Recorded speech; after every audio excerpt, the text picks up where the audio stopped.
High friends, welcome back to my channel Shakuntala ব্লগসে। তোমরা সবাই কেমন আছো? আশা করি তোমরা সবাই ভালো আছো। আমি আজ তোমাদেরকে নিয়ে চলে এসেছি নতুন একটা ব্লগে। আমি আজকে বাজার যাচ্ছি, তাই তোমাদের কিছু জিনিস দেখাচ্ছি। এই দেখুন, আমাদের বাজার যাওয়ার পথে একটা খুব সুন্দর মনসা মন্দির আছে। এই মন্দিরটা আমার বাড়ি থেকে 5 মিনিট হাঁটা রাস্তা। এই মন্দিরটায় নাগপঞ্চমী, দশহারা মানে যে কোনো মনসা পুজোর উপলক্ষে এখানে অনেক বড় করে পুজো করা হয়। আর এখানে এবছর রাসমেলা বসেছিল। এই দেখুন, এটা খুব সুন্দর একটা মন্দিরটির পাশে একটি ক্লাব আছে, দিশারি ক্লাব। এই দেখুন, মন্দিরের ভেতরে প্রতিমা দর্শন করুন। কারা কারা মা মনসার ভক্ত প্লিজ কমেন্টে জয় মা মনসা লিখে জানাবেন। এবার আমি চলে এসেছি আমাদের বাজারের মধ্যে। এটা বাজারের রাস্তা, বাজার যাচ্ছি। আর আমি কি নেব না নেব তাই বলছিলাম বাজারে। তো বাজারে বিশেষ কিছু নেওয়া ছিল না, তাই কিছু কিছু জিনিস কিনেছি, সেগুলো তোমাদের সঙ্গে শেয়ার করছি। চলো দেখা যাক।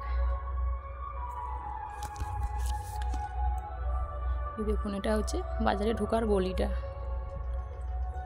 আর পুরো মার্কেটটা আমি তোমাদেরকে দেখাতে পারলাম না, অন্য একদিন অন্য একটা ভিডিওতে পুরো মার্কেটটা ঘুরিয়ে দেখাবো। আমাদের মার্কেটটা অনেক বড়।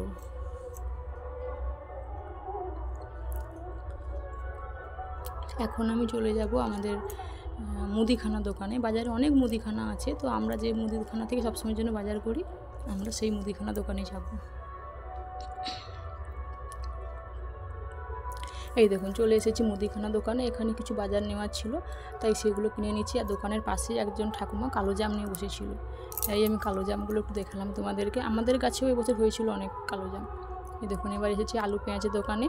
তো অনেক দোকান বসেছে, সব কিছু তো দেখানো সম্ভব নয়, তাই যেটুকু পারলাম সেটুকুই তোমাদেরকে দেখালাম। এবার এসেছি লেবু কিনতে।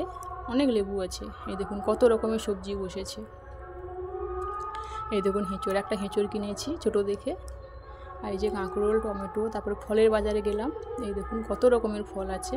তো আমি বেশি কিছু ফল কিনিনি, একটু আম কিনেছি, লিচু, আর একটা খেজুরের প্যাকেট কিনেছি, আর কয়েকটা মৌসুম্বি কিনেছি, আর কিছুই কিনিনি। এবার ফলের দোকান থেকে এবার চলে যাব দশকর্মার ভাণ্ডারে। এই দেখুন, দশকর্মার ভাণ্ডারে আমার কিছুই নেওয়ার ছিল না, তাই আমি নিইনি। এখন কিনেছিলাম কিছু গোজা আমার বাড়ির বাচ্চাদের জন্য। তারপর যে বিস্কিট দোকানে এসে কিছু বিস্কুট কিনেছি, 4-5 রকমের বিস্কুট, আর একটু ক্রিম রোল কিনেছি।